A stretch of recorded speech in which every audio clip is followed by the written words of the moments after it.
So if we want to talk about the soul, we should understand that the concept is nothing new, and actually it was the central preoccupation of pre-modern thinkers, usually theologians, philosophers, and moralists.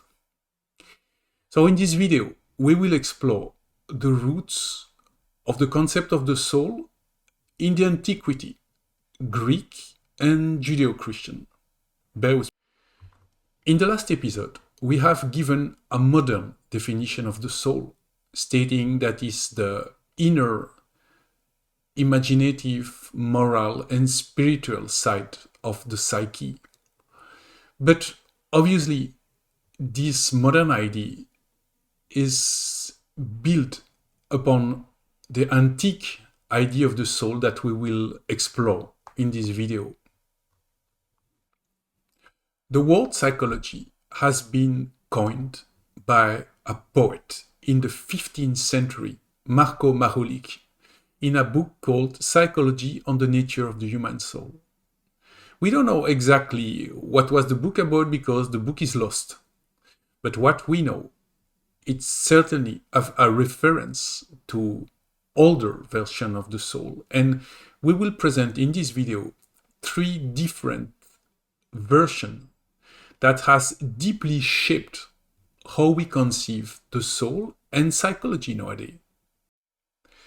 The first idea of the soul that we'll discuss today is the one of Plato. For Plato, the soul has 3 layers. And we all have those 3 layers, but humans are different because we use and we decide to guide our lives through one layer or another layers. So the layers are the following. The bottom one is the guts, and the guts is all about seeking our own comfort. So anytime we are doing something and we make decisions just for our own benefits to earn more money, for instance, we are following the guts. And it's all fine for Plato, by the way. So we can also use what he called the heart, which is basically the moral values. And when we follow that, we can find the strength to enroll into a war and to risk our life to protect our community, because we act for the good of the community, but it's more like an emotional sense of what is good. The third layer is the intellect. And when you use the intellect, well, first of all, you are doing something that philosophers do full time. And basically, you try to understand how the world works and what is the best solution for the society, not for yourself. And it's more like an intelligent decision making, but completely impersonal.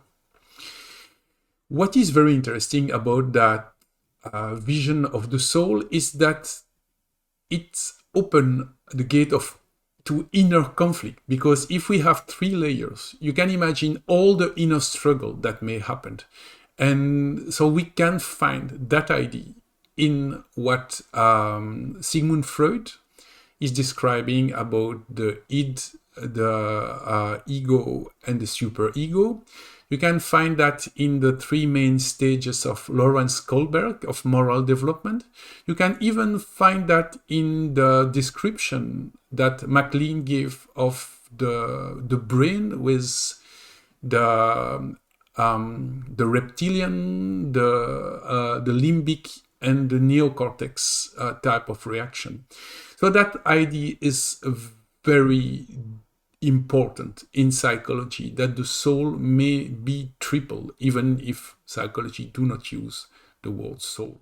The second idea about the soul comes from Plato's most famous disciple, Aristotle. And for Aristotle, the soul is what gives to every species their life and their inner purpose. So for Aristotle, we share with plants and animals what he calls a vegetative soul. And the vegetative soul is what gives life to a body. And plants do have a body, do have physiological activity as animals do, and human obviously. And we share that soul with every other living organism. But animals have a second type of soul, which is an intentional soul that allows us to decide what we want to do with our behaviors. And animals, as humans, do that all the time. Humans are the only one to have a third layer of the soul, which is an intellectual one, which allows us to understand the world and, well, to have just the discussion we are having. Animals cannot just discuss about the soul. So the human soul is triple and shares a lot of features in common with other biological species. And that idea is fundamental if you want to understand evolutionary psychology. Because yes, a lot of part of our brain, a lot of part of our behavior stems from the story of human and living evolution. And this is something that is very present in the modern mind, and we owe that to Aristotle. So thanks, Aristotle. The most influential idea about the soul, we get it from Christianity. And what is difficult about that idea is that a very idea of Christian soul is not very well known and understood within Christianity, because it's the product of a long history, a long development from the Ancient Testament to New Testament and then later traditions. But we can imagine it as such. So humans have a double nature fundamentally. We have a divine spark, which is something beyond comprehension, which makes us created in the image of likeness of God. But we also obviously have a body of flesh and blood that grow, decay, die, and get rotten, dissolve. So the soul is that psychic space that exists between the body and the spirit.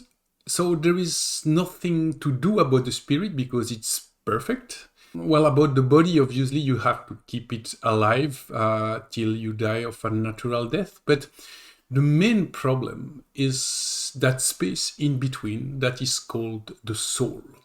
And if you don't orient it properly, if you fall into what they consider as being sins, well, you may, I won't say lose your soul, because it's not something you're supposed to lose, but in the afterlife, you may get some sort of eternal punishment. So it's a matter of uttermost importance to reorient the soul towards the Christian ideals, towards the figure of God, of Christ, towards virtue, because that's the only way to achieve salvation. And, well, there is, for instance, in Protestantism, that idea that no matter the efforts you will individually do, the salvation comes from God, but still, taking care of your soul matters. And it's the central thing you have to do as a Christian. If there is such thing as a premodern psychology, we may say it was mostly concerned about the soul and its salvation. But if you see the world with a priority to take care of your soul, it comes with a cost. First of all, if you want to save your soul, you need to go to the right place to save your soul. And every religion and every subdivision in a religion will claim they have the right recipe, which means that the other groups are wrong and they should be rejected or destroyed. So there are millions of people who have been slaughtered because they were just having, well, the wrong ideas, and they were part of the wrong group. But within your own group, there were also that idea that as the soul is so important, you should kill every people who may contaminate your soul with dangerous idea. And there we have the Inquisition, you have the witch hunt,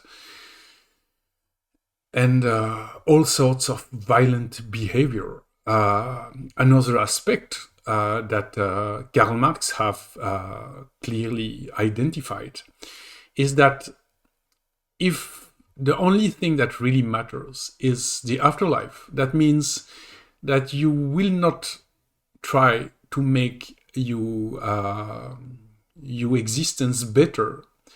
And instead of revolting against injustice, you will just obey. And that's why Marx was saying the religion is the opium of the people. So giving too much emphasis over the soul and its salvation may lead to all sorts of irrational and violent behavior.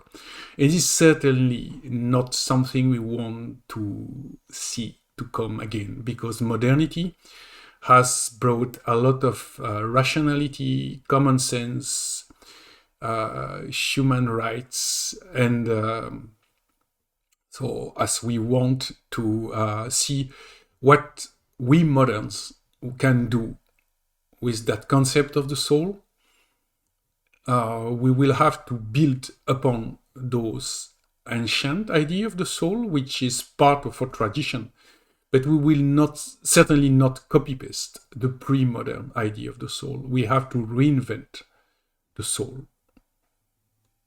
Now, as we may have a better understanding of what used to be considered as the soul in the antiquity, we can now go in the present time and to examine what is the modern idea of the mind that modern psychology presents. And that would be the topic of our third video.